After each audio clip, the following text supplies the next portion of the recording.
Tel Hazor is an area of northern Israel that has provided archaeologists with innumerable discoveries. In 2013, researchers from the Hebrew University discovered a broken part of an Egyptian sphinx. The fragment depicts the paws of the creature, and between the paws is a hieroglyphic inscription that names King Mycerinus, along with the following description: beloved by the divine manifestation that gave him eternal life. Mycerinus was an Egyptian pharaoh who ruled for an unknown length of time around 2500 BC. An ancient historian named Manetho credits Mycerinus with a reign of 63 years, but most modern historians agree that this is an exaggeration. The Turin King List is an ancient Egyptian papyrus that lists the reigns of the kings of ancient Egypt, but the document is damaged where Mycerinus' reign is recorded. As a result, many historians have estimated that his reign lasted for 18 years, but it's impossible to be certain. Mycerinus, also known as Menkaure, oversaw the construction of the smallest of the 3 pyramids at Giza. The name of the pyramid translates to Menkaure is divine. The king was eventually enshrined in this same pyramid after his death. Professor Amnon Ben-Tor and Dr. Sharon Zuckerman said that the Sphinx likely came from the ancient city of Heliopolis, which was north of modern-day Cairo. No records exist of a relationship between Egypt and Canaan at that time in history, which led Ben-Tor and Zuckerman to believe that the Sphinx Paws were most likely brought to Hazor during the period of the Hyksos, which was a Canaanite tribe that ruled Egypt around the 17th and 16th centuries BCE, or alternatively between the 15th and 13th centuries when Canaan was under Egyptian rule. In the second scenario, the paws may have been a gift from an Egyptian king to a vassal state. Ben-Tor also said that the paws had most likely been removed from the original statue on purpose, as was customary during the fall of cities at that time in history. Despite the solid theories, we still don't know the full story behind the statue fragment, and we likely never will. This relic of the ancient world tells a story that we don't have the ability to hear, and the reality behind it will be lost to history forever.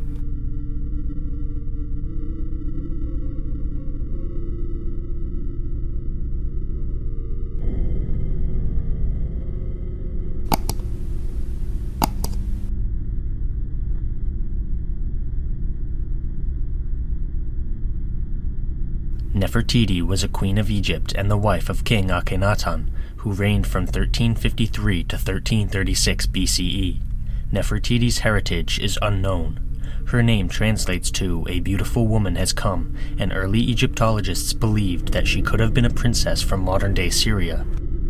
However, historians have also found circumstantial evidence to suggest that she was the Egyptian daughter of a courtier known as Ai, who was the brother of King Akhenaten's mother.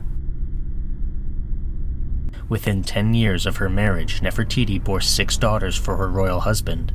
During her husband's reign, Nefertiti was deeply involved in cult practices with the cult of Aten. Atenism represented a shift in ancient Egypt from their polytheistic religion to a monolatry, which means that they believed in many gods but only worshipped one. Some scholars believe that Nefertiti may have been the driving force, or at least one important part of the motivation, behind the change in religion. In the 4th year of Akhenaten's reign, he moved the capital to Akhetaten, which is modern-day Amarna.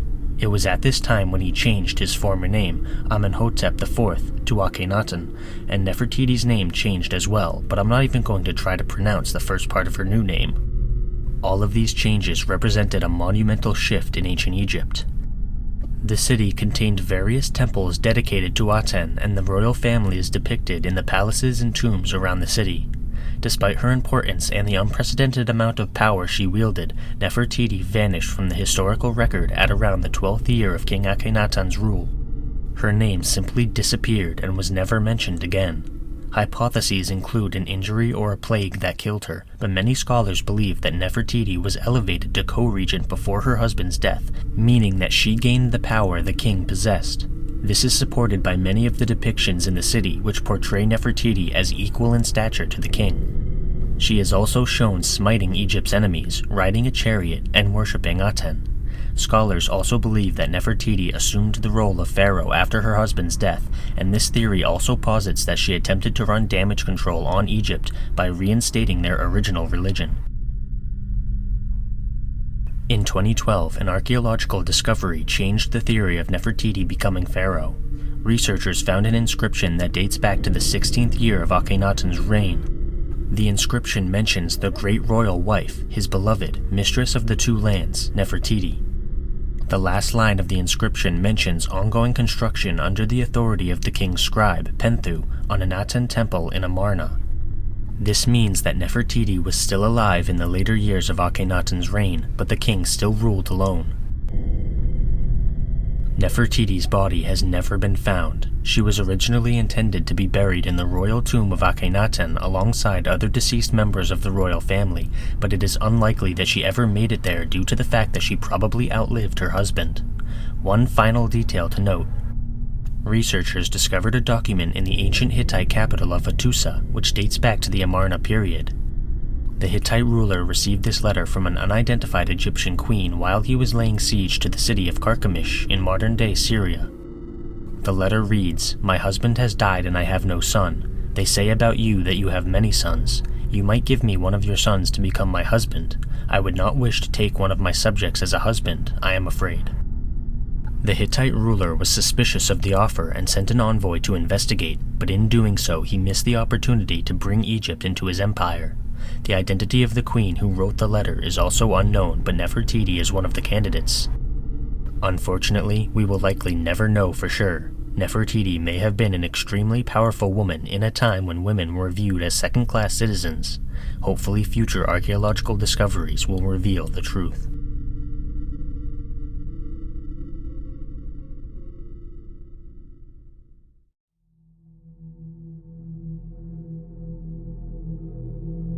In 1848, a low-ranking Croatian official named Mihailo Barik resigned from his post and went on a tour of several countries, including Egypt.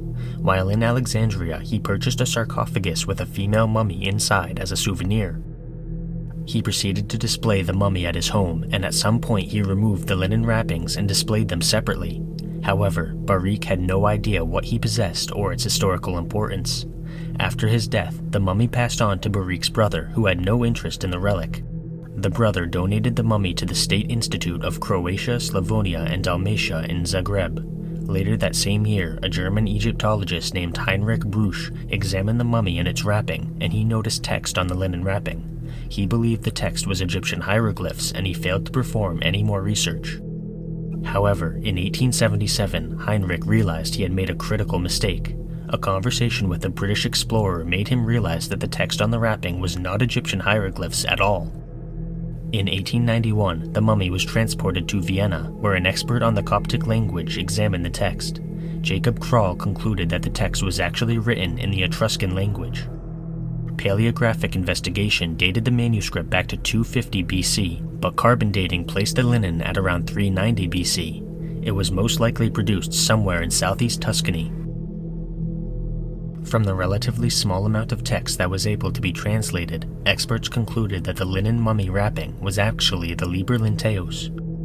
Not much is known for certain about the Etruscan language, but much of the text that was able to be deciphered referred to gods as well as dates and time, which led scholars to conclude that the text was likely a religious calendar. The rituals referred to in the text are unclear, but they seem to have taken place outside cities, either near rivers, on top of hills, or in cemeteries. Different deities are mentioned in different parts of the calendar. The god that is most likely the father of the gods is only mentioned before the summer solstice, while gods of light are only mentioned in the early half of the text. Certain underworld deities appear throughout the entire text. Scholars believe that many of the rituals involved an offering of liquids, including wine and oil. They were performed 3 times and they had to be concluded in the morning. In order to give you an example, the following is a tentative translation of part of the document. The sacrifice, be it funerary or be it chthonic, is to be put on the decorated litter.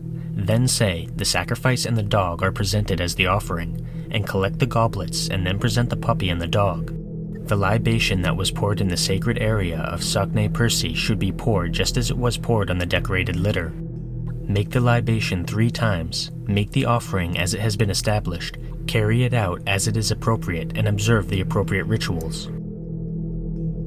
This translation is by no means perfect or fully accurate, and the Etruscan language is still not very well understood. It makes you wonder about the rituals and beliefs of the people who wrote the text and followed these traditions. Hopefully experts will be able to figure out more of the mystery in the future.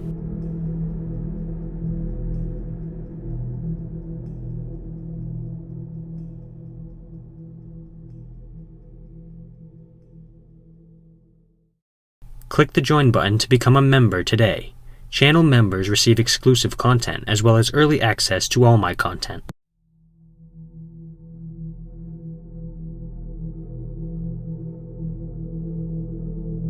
In the 25th century BC, Pharaoh Sahur of the 5th dynasty made the first recorded expedition to a place called Punt. Gold from this location had existed in Egypt even earlier, but Sahur's expedition was the first record of trade with the mysterious land of Punt. Throughout the 6th, 11th, 12th, and 18th dynasties of Egypt, even more expeditions to Punt were recorded. These expeditions were for the purpose of trade, and the tale of the shipwrecked sailor was a piece of literature from the time that celebrated this trade relationship.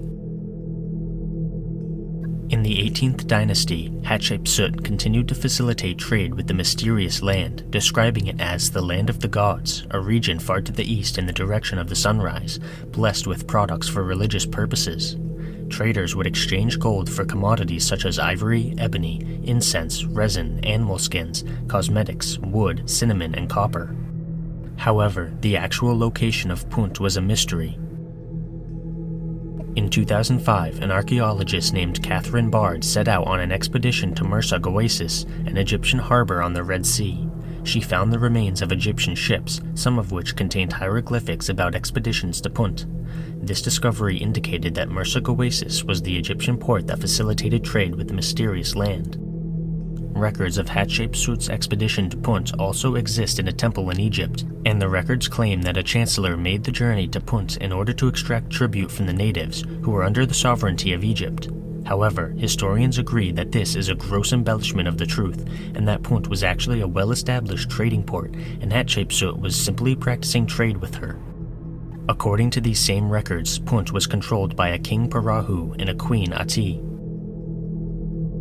According to an Egyptologist and professor of anthropology named Stuart Tyson Smith, the scene of an expedition to Punt from Queen Hatshepsut's mortuary complex at Deir el-Bahri shows Puntites with red skin and facial features similar to Egyptians, long or bobbed hair, goatee beards, and kilts. Hatshepsut was not the last to trade with Punt, as later Egyptians continued the exchange of goods. A description of the trading process is written in an Egyptian document called Papyrus Harris I, and it reads, "They arrived safely at the desert country of Koptos. They moored in peace, carrying the goods they had brought. The goods were loaded, in traveling over land, upon asses and upon men, being reloaded into vessels at the harbor of Koptos. The goods and the Puntites were sent forward downstream, arriving in festivity, bringing tribute into the royal presence." The majority consensus on the location of Punt is somewhere in the Horn of Africa, but the precise location is still debated. The products that were traded with Egypt are consistent with those common in that part of the world. In 2003, an Egyptologist named Ian Shaw wrote the following: "There is still some debate regarding the precise location of Punt, which was once identified with the region of modern Somalia. A strong argument has now been made for its location in either southern Sudan or the Eritrean region of Ethiopia, where the indigenous plants and animals equate most closely with those depicted in the Egyptian reliefs and paintings." In 2010, researchers from the University of California in Santa Cruz analyzed hair samples from 2 mummified baboons. They compared oxygen isotope samples in these ancient baboons to modern baboons in order to find the location of origin of the ancient samples. Samples from Eritrea and eastern Ethiopia were the closest match, leading to the conclusion that Punt was in that region. In 2020, primatologists at Dartmouth University confirmed the findings by examining more mummified baboons, whose tooth enamel was analyzed. These baboons had come from the same region of Africa. Some scholars have suggested that Puntites themselves may have been a culture known as the Gash Group, which flourished around 3000 BC in that region. Gash Group archaeological sites contain Egyptian pottery and other Egyptian goods, strongly suggesting this link. In 2023, a German team of researchers extracted DNA from mummified baboons and further confirmed the general location of Punt, but they also suggested that the specific trade port was a city later known as Adulis, which lies in ruins in the modern-day city of Zula. Some experts disagree with the Horn of Africa hypothesis, suggesting that Punt may have been located on the western coast of the Arabian Peninsula. A man named Dimitri Meeks wrote, "Texts locating Punt beyond doubt to the south are in the minority, but they are the only ones cited in the current consensus about the location of the country." Punt, we are told by the Egyptians, is situated, in relation to the Nile Valley, both to the north in contact with the countries of the Near East of the Mediterranean area, and also to the east or southeast, while its furthest borders are far away to the south. Only the Arabian Peninsula satisfies all these indications. We may never know the precise location of Punt for certain, but it is fascinating to wonder about the trade expeditions between the Puntites and the Egyptians. Hopefully more information can be learned about this relationship in the future.